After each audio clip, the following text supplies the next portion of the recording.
अस्सलामुअलैकुम। या अल्लाह रहम। कराची में तेज़ हवाओं के साथ एक बार फिर बारिश शुरू। शहर में आज गुज़िश्ता रोज़ के मुकाबले में ज़्यादा बारिश का इम्कान। नाकिस निकासी आप की वजह से अर्बन फ्लडिंग का ख़तरा।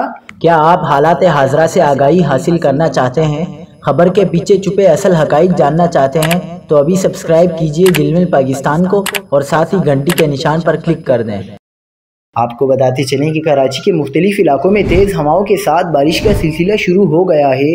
कराची में Bahadurabad, PECHS, Jamshed road, Tipu Sultan road, Shah Faisal colony, Malir Halt, Rafah-e-Aam garden, Jinnah अस्पताल और इतराफ़ के इलाकों में तेज़ हवाओं के साथ तेज़ बारिश का सिलसिला जारी है। मौसमियाती तज्ज़ियाकार के मुताबिक शुमाली बहिरा अरब के ऊपर दो मुख्तलिफ मानसून के सिस्टम हैं। एक जुनूब मशरिक केटी बंदर के करीब और दूसरा कच्छ रीजन के ऊपर है।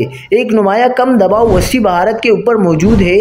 मौसमियाती तज्ज़ियाकार का बताना है कि इस सिस्टम के ज़ेर असर आज भी जुनूब मशरिकी और ज़ेरे सिंध में मुसलसल गरज चमक के बादल बनते रहेंगे।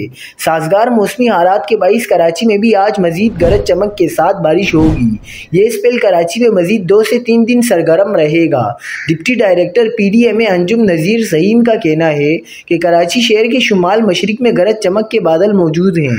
सिंध में बारिश का सिलसिला 23 अगस्त तक जारी रहने का इम्कान है।